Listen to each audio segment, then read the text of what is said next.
देखिए, सबसे पहले आश्चर्य बेहद ही दुखद है। जिस पार्टी को एनडीए में सम्मान दिया जा रहा है, जिस पार्टी के नेता के साथ, तथाकथित नेता के साथ, जबकि वह नेता नहीं है, उसकी पार्टी जो है नाच और नौटंकी वाली पार्टी है। जिस पार्टी की ओर हम इशारा कर रहे हैं, आप लोग समझ रहे हैं, उस नाच और नौटंकी वाली पार्टी के राष्ट्रीय अध्यक्ष ने कहा था कि मेरी सरकार बनी तो नीतीश कुमार को जेल भेजेंगे। यह देख लीजिए, उस पार्टी के राष्ट्रीय अध्यक्ष ने कहा था। आपको मैं दिखा देना चाहता हूं, आप देख लीजिए। उस पार्टी के राष्ट्रीय अध्यक्ष जो आज एनडीए के बहुत प्यारे हो गए हैं, उस पार्टी के राष्ट्रीय अध्यक्ष ने कहा था कि शराब तस्करी में नीतीश कुमार संलिप्त है, मेरी सरकार बनी तो इसकी जांच कर कर नीतीश कुमार को जेल भेजेंगे। यह टाइम्स ऑफ इंडिया का, न्यूज़ 18 का, हिंदुस्तान टाइम्स का, सारे। तो इसीलिए हमने एनडीए को लगातार मजबूत किया। हमारे नेता ने एनडीए को लगातार पूरी ईमानदारी से, एनडीए को पूरे तन मन से, पूरे ताकत से एनडीए को मजबूत किया। हमने 2024 में हमारी अनदेखी की गई। हमारी पार्टी ने बहुत बड़ी कुर्बानी दी। 5 सांसद रहते हुए भी हमारी पार्टी के एक भी सांसद ने चुनाव नहीं लड़ा। हमारे पार्टी के राष्ट्रीय अध्यक्ष भी हाजीपुर से चुनाव नहीं लड़े। इतनी बड़ी कुर्बानी देने के बाद भी लगातार हमको हमारी अनदेखी की जा रही है। हम लोग एनडीए को लगातार 2014 से मजबूत कर रहे हैं और एनडीए में एक साजिश रची जा रही है राष्ट्रीय लोक जनशक्ति पार्टी को कमज़ोर करने की। यह बड़ा ही दुर्भाग्यपूर्ण है। हम लोग एनडीए को मजबूत कर रहे हैं, एनडीए के द्वारा हमको कमज़ोर किया जा रहा है। आप क्या करें? निश्चित रूप से 19 और 20 तारीख को, इस 19 और 20 तारीख को, नवंबर 19 तारीख को पटना में पार्टी के राष्ट्रीय कार्य समिति की, पूरे देश भर से राष्ट्रीय लोक जनशक्ति पार्टी के उस दिन राष्ट्रीय कार्य समिति के सदस्य और प्रदेश अध्यक्ष आएंगे और प्रदेश कार्य समिति भी की ज्वाइंट बैठक बुलाई गई है। 20 तारीख को पार्टी के जिलाध्यक्ष की, दलित सेना के जिलाध्यक्ष की संयुक्त बैठक पटना में बुलाई गई है। दोनों बैठक पशुपति कुमार पारस जी की अध्यक्षता में होगी। पार्टी का जो निर्णय होगा, क्योंकि एनडीए में जो हमारे साथ अन्याय हो रहा है, एनडीए में जो हमारे साथ अनदेखी हो रही है, लगातार एनडीए की बैठकों से हमको दूर रखा जा रहा है, एनडीए की हर गतिविधि से हमको किनारा किया जा रहा है, तो निश्चित रूप से यह बेहद ही दुर्भाग्यपूर्ण है। हम लोग इसको देख रहे हैं। 19 और 20 तारीख को पार्टी कोई बड़ा फैसला इसको लेकर ले सकती है। ये कब बोले थे ये चिराग पासवान शराब मामले? 2020 में जब चिराग पासवान अकेले चुनाव लड़ा, उस समय हमारे पार्टी के राष्ट्रीय अध्यक्ष ने कहा था कि नीतीश कुमार विकास पुरुष हैं। पारस बाबू ने कहा, डिटेल उतना बोलिएगा तो समय लग जाएगा ना। ऐसा है कि आज हमने आप लोगों को बुलाया है इस प्रेस कॉन्फ्रेंस में। हमारी पार्टी कार्यालय का जो आवंटन है वह रद्द कर किसी अन्य पार्टी को दे दिया गया था।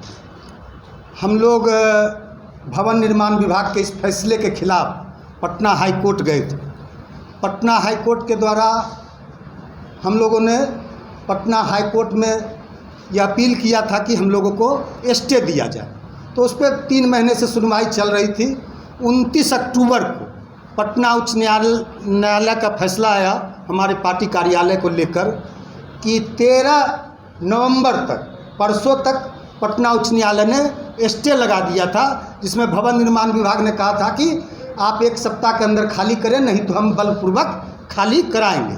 उस पर उच्च न्यायालय ने स्टे लगा दिया था और पटना उच्च न्यायालय ने भवन निर्माण विभाग को, बिहार सरकार को यह आदेश भी दिया कि राष्ट्रीय लोक जनशक्ति पार्टी को पटना में किसी और जगह पार्टी कार्यालय चलाने के लिए पार्टी दफ्तर अलाउट करे। हमने 29 तारीख को हाईकोर्ट का यह फैसला आया। 30 तारीख को हमने भवन निर्माण विभाग को लिखित रूप से, हमारे पार्टी ने यह आवेदन दे दिया, आग्रह कर दिया लिखित रूप से कि हमको 2 हफ्ता के अंदर पटना में पार्टी कार्यालय उपलब्ध कराएं, क्योंकि भारत के निर्वाचन आयोग के द्वारा हमारी पार्टी को और जिस पार्टी को यह कार्यालय अलाउड कर दिया गया, दोनों पार्टी को एक ही समान दर्जा है। हम स्टेट पार्टी होने के नाते पार्टी कार्यालय चलाने का हक रखते हैं और अधिकार रखते हैं।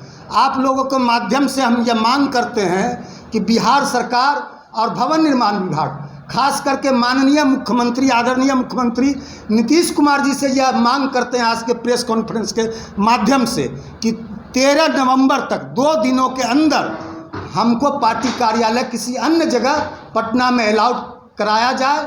माननीय मुख्यमंत्री जी पार्टी कार्यालय दिलाने हेतु स्वयं हस्तक्षेप करें कि हम लोग पार्टी कार्यालय चला सकें, और जो माननीय न्यायालय का फैसला है 13 नवंबर तक जो स्टे लगा है, 13 नवंबर के बाद हम इस पार्टी कार्यालय को खाली कर देंगे। लेकिन इतनी बड़ी पार्टी कार्यालय को खाली कर कर हम रोड पर तो नहीं ले जाएंगे।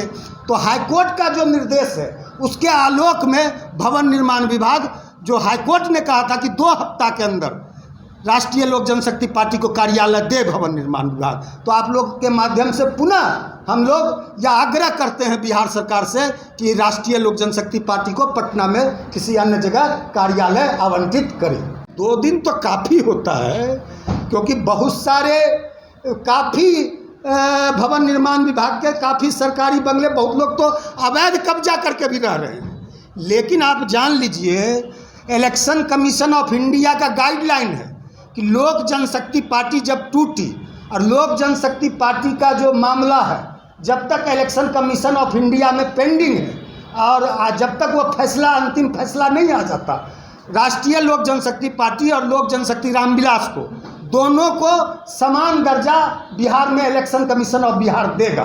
तो उस नाते पार्टी कार्यालय चलाने का हम हक और अधिकार रखते हैं। लेकिन एक साजिश के तहत भवन निर्माण विभाग ने हमारी पार्टी कार्यालय को रद्द कर लोक जनशक्ति पार्टी रामविलास को आवंटित कर दिया, जो बिल्कुल अन्यायपूर्ण है, भेदभावपूर्ण है और न्याय संगत नहीं है। इसके लिए हम लोग पुनः हमारे नेता आदरणीय पशुपति कुमार पारस जी ने, हमारे दल के राष्ट्रीय अध्यक्ष जी ने आदरणीय मुख्यमंत्री नीतीश कुमार जी को पत्र भी लिखा है। पत्र के माध्यम से यह आग्रह भी किया है, मिलने के लिए उन्होंने, पारस बाबू ने मुख्यमंत्री जी से समय भी मांगा है। मुख्यमंत्री जी से मिलकर पारस बाबू सारी बात भी रखना चाहते हैं कार्यालय को लेकर। और निश्चित रूप से हम लोग को पूरा विश्वास है कि जो लॉ कहता है, जो क्राइटेरिया कहती है कि हमको पार्टी कार्यालय चलाने के लिए किसी अन्य जगह, यदि आप यह कार्यालय खाली करा रहे हैं और कोर्ट के निर्णय का हम सम्मान करते हुए पार्टी कार्यालय को खाली करने के लिए भी तैयार हैं, तो किसी अन्य जगह राष्ट्रीय लोक जनशक्ति पार्टी को कार्यालय चलाने के लिए आप लोग खाली कर रहे हैं। निश्चित रूप से हम लोग पूरी तरह प्रिपेयर्ड हैं। हम लोग पूरी तरह मन बना चुके हैं कि न्यायालय ने जो फैसला दिया है, 13 तक हम लोग को स्टे दिया है, लेकिन 13 के बाद इतनी बड़ी पार्टी कार्यालय को लेकर हम रोड पर कहाँ जाएंगे। इसीलिए भवन निर्माण विभाग, विशेषकर बिहार सरकार, हमको किसी अन्य जगह, जो कोर्ट का निर्णय है, कोर्ट का निर्णय का सम्मान बिहार सरकार को भी करना चाहिए, और हम भी कोर्ट के निर्णय का सम्मान करने की बात कर रहे हैं कि 13 तक स्टे दिया गया है, 13 के बाद हम खाली करना चाहते हैं। इसीलिए हम खाली करके कहाँ लेके जाएंगे अपनी पार्टी के इतनी बड़ी दफ्तर को, तो भवन निर्माण विभाग किसी अन्य जगह हमको पार्टी दफ्तर अलाउड करे।